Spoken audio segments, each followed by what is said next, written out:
Herzlich willkommen zurück beim Berliner Philharmonikern. Ich muss jetzt fragen, Maestro Boutenko, wäre das die richtige Ansprache nein, für dich? Alex, du kannst mit ruhig du sagen. Wir kennen uns ja schon eine Weile. Und 2002 bis 2007, Komische Oper, GMD. Ist es noch immer so ein bisschen zurückkommen nach Berlin oder ist das schon zu lange her, zu weit zurück oder ist es noch eine Verbundenheit zu der Stadt irgendwie? Auf jeden Fall. Es ist sogar noch gar nicht zurückkommen, sondern immer noch zu Hause sein, weil ich wohne ja immer noch in Berlin. Die Wohnung hast du noch? Immer noch, ja. Und ziehe jetzt leider nach München, arbeitsmäßig. Aber jetzt waren das 11 Jahre, die ich in Berlin ständig verbracht habe. Und das ist für mich das Schönste, wenn man zur Probe von zu Hause gehen kann. Also den Luxus habe ich leider nicht oft im Moment, dass man aus eigener Wohnung zur Probe gehen kann. Und das war jetzt hier auch der Fall. Deswegen war das für mich auch sehr schön. Also demnach hast du in München jetzt auch eine Wohnung gefunden? Ja, habe ich gefunden, ja. Und Ende Januar ist schön, dass ich dieses Konzert noch zu Hause machen kann. Und dann wandelt das Zuhause gen Süden. Was hat dich wieder dazu bewogen, noch eine GMD-Stelle anzunehmen? Du hast ja damals, wolltest du frei sein, auch um den dir nicht so lieben, denke ich, administrativen Aufgaben zu entgehen. Und was war jetzt der Ausschlag, wieder so eine Verantwortung und mit der ganzen Last, sage ich mal, außermusikalischen Last, das wieder anzunehmen? Ja, du hast recht, ich habe, obwohl die Zeit an der Komischen Oper sehr gut war, sehr wichtig und ganz lehrreich für mich, ich werde das nie vergessen. Ich auch nicht übrigens. Gut, ich wollte dann eine Zeit lang freischaffende Leben ausprobieren, weil ich war bis dorthin immer in Engagement, im festen Engagement. Und dann habe ich gesagt, jetzt gehe ich einige Jahre frei und kann dann frei entscheiden, was ich wo machen könnte. Und wie gesagt, weniger an Sitzungen teilzunehmen, sondern mehr Musik studieren. Und nach 5, 6 Jahren wurde mir dieses freischaffende Leben immer lästiger, komischerweise. Also ich fühlte mich immer losgerissen von einem bestimmten Fundament.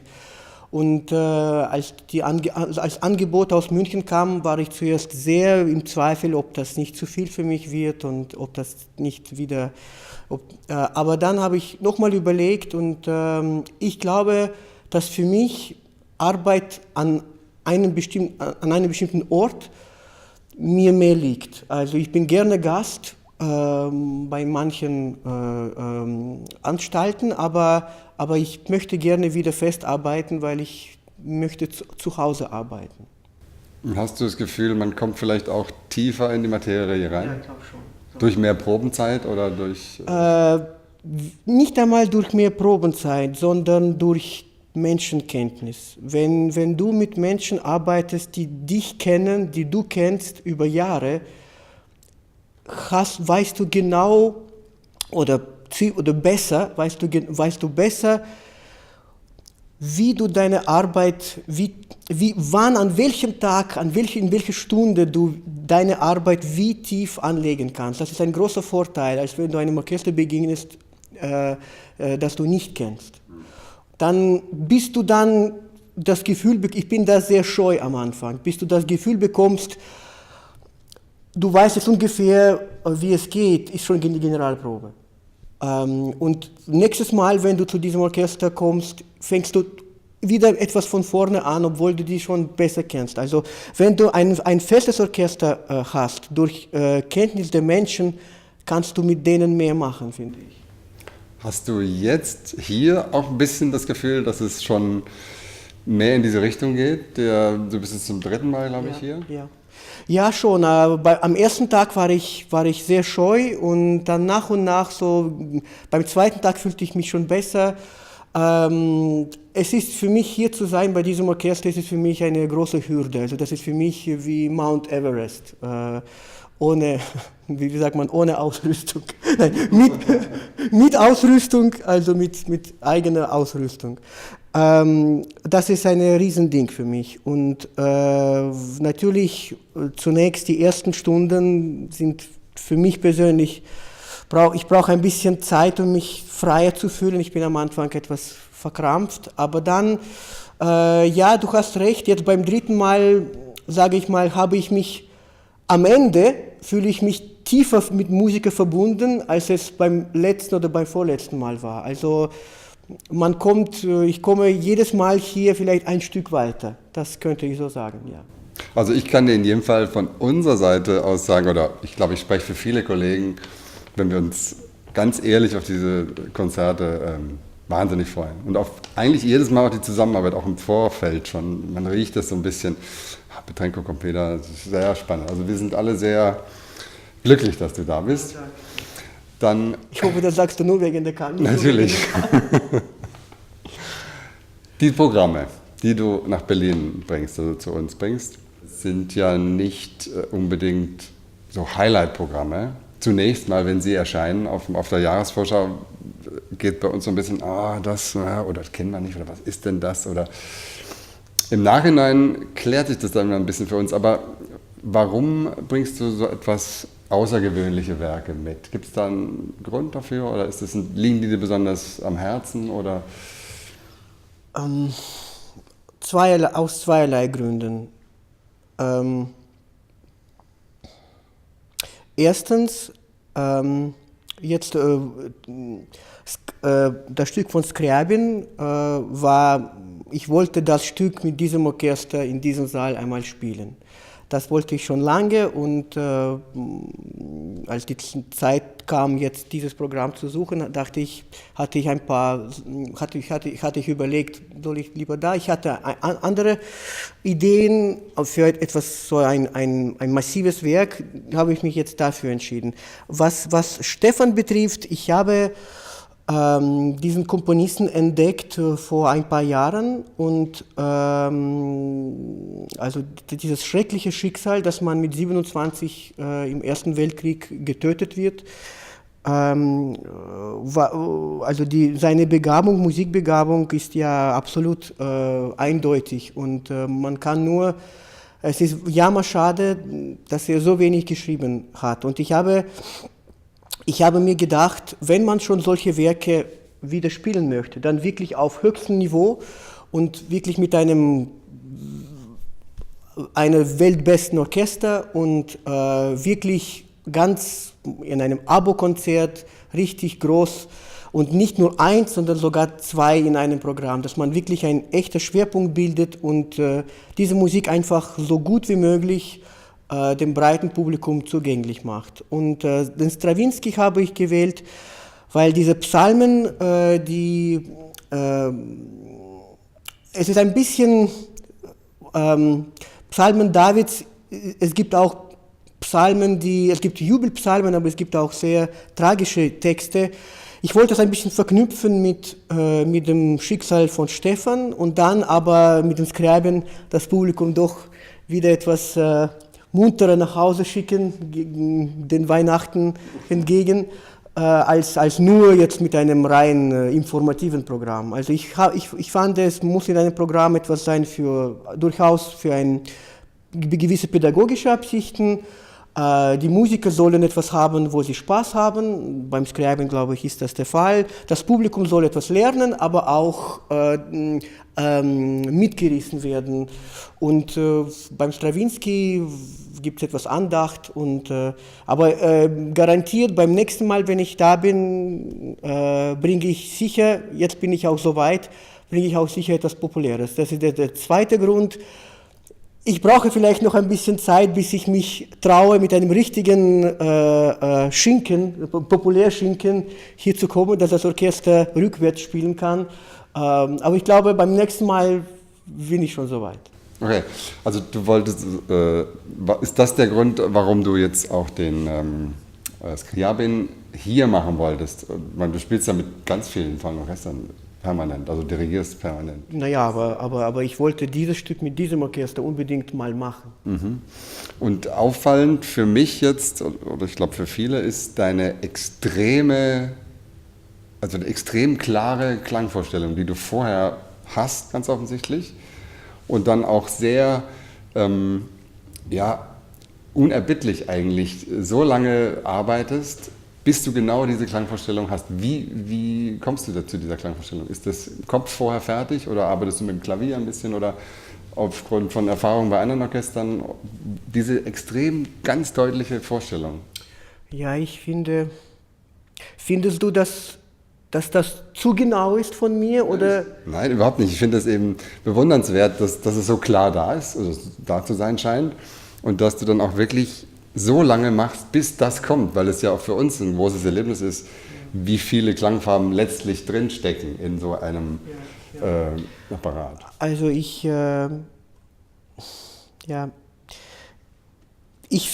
arbeite sehr daran zu Hause. Also einfach, wenn ich Partitur studiere, ich lerne das Seite für Seite und versuche für mich zu singen. In meinem Inneren singe ich mir immer die Sachen vor und arbeite auch mit mir, denke ich, nein, hier sollte noch mehr Diminuendo sein oder hier mehr Crescendo. Oder ich versuche schon, diese Vorstellung erstmal herauszuarbeiten, dass ich mir das Ganze hier anhören kann und mir sagen kann, ja, so möchte ich es haben. Also im Kopf?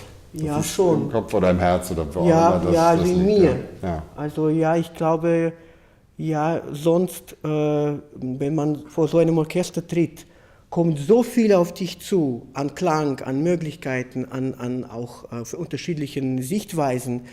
Wenn du da nicht deine eigene Sichtweise hast für den Klang, ich denke mir, gehst du da unter als Dirigent. Und ich finde schon, dass ein Stück durchaus einen Klangfaden haben sollte. Also mein Klangfaden, finde ich schon.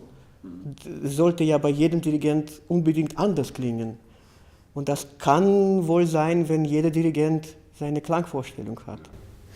Also passt ein bisschen daran, in der Münchner Zeitung habe ich gelesen, da wurdest du bezeichnet als ein souveräner Extremist.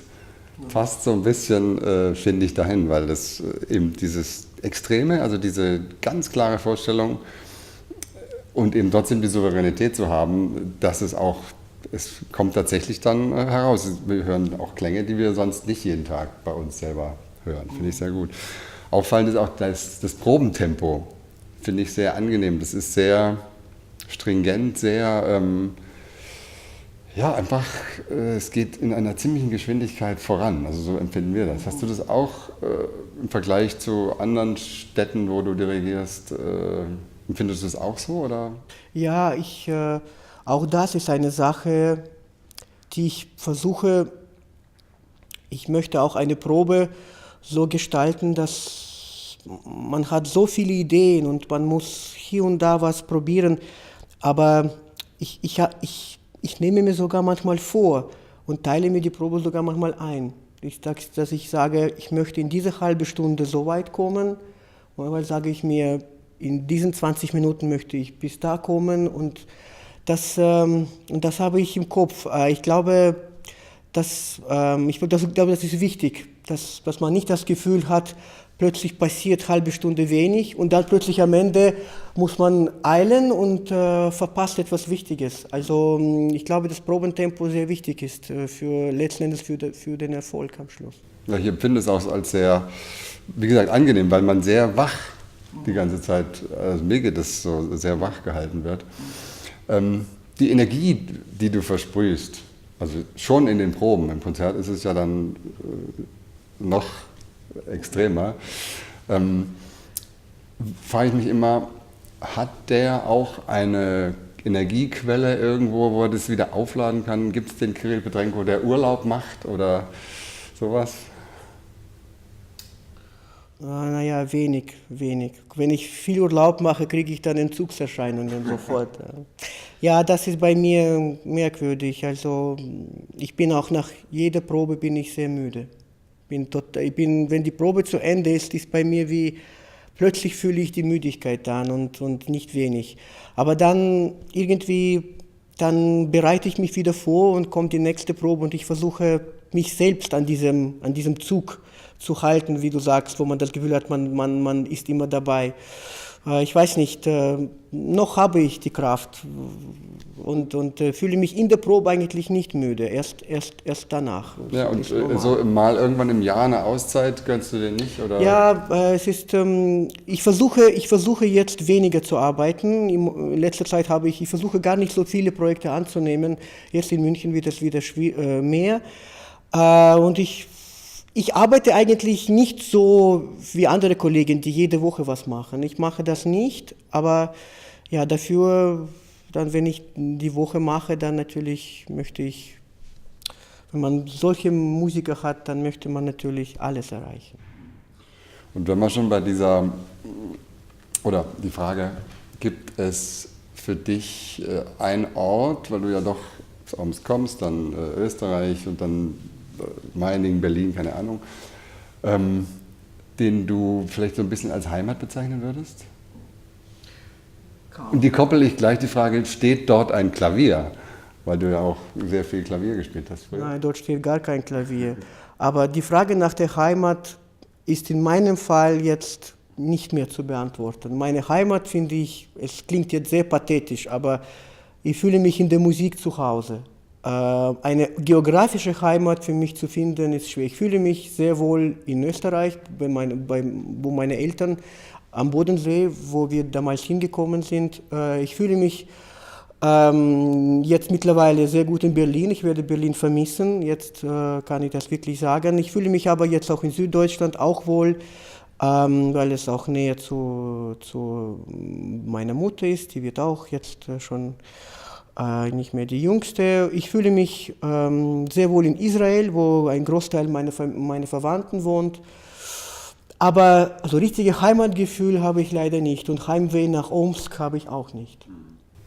Jedenfalls bedanke ich mich ganz herzlich für das Gespräch und wir freuen uns also im Namen des Orchesters wahnsinnig auf diese 3 jetzt bevorstehenden Konzerte. Danke, ich fiebere dem schon sehr entgegen. Danke, Alex. Danke.